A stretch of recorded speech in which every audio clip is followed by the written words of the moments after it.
Why did some 90s indie film directors become one-hit wonders? Have you ever wondered why some directors from the 1990s indie film scene only made one big hit? This question takes us back to a time when independent films were bursting with creativity and fresh ideas.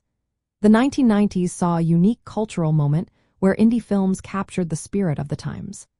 Many of these films, like The Blair Witch Project, became sensations due to their innovative storytelling and marketing strategies. However, replicating that success proved challenging for many directors.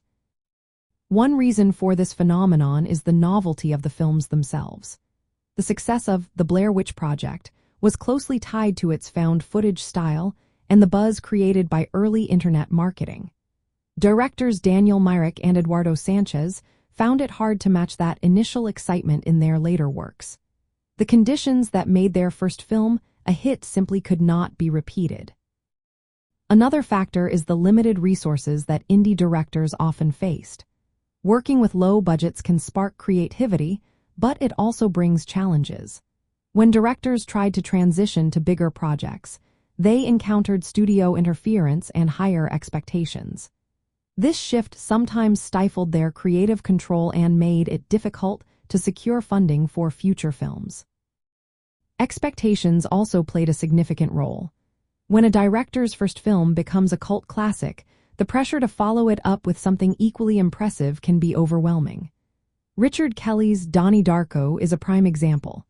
Despite its cult status, his subsequent films did not achieve the same acclaim, leading to a stalled career.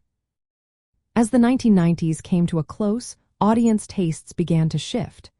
The indie film landscape that thrived on gritty realism and quirky narratives became more crowded and commercialized. Directors who did not adapt to these changing trends often found themselves out of sync with what audiences wanted. Timing and luck were also crucial. Some directors experienced a perfect storm of elements that propelled their first film to success.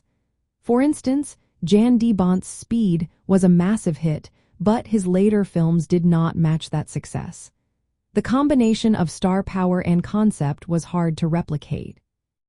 Lastly, creative differences can hinder a director's career. Collaborators may part ways or face disagreements that limit their ability to produce films at the same level. James McTagg, known for V for Vendetta, faced challenges that overshadowed his directorial career. From a nostalgic perspective, these one-hit wonders representing a vibrant era in filmmaking. Their standout films became cult classics that defined the indie spirit of the decade. The factors that made these films special also made sustained success difficult as the industry evolved.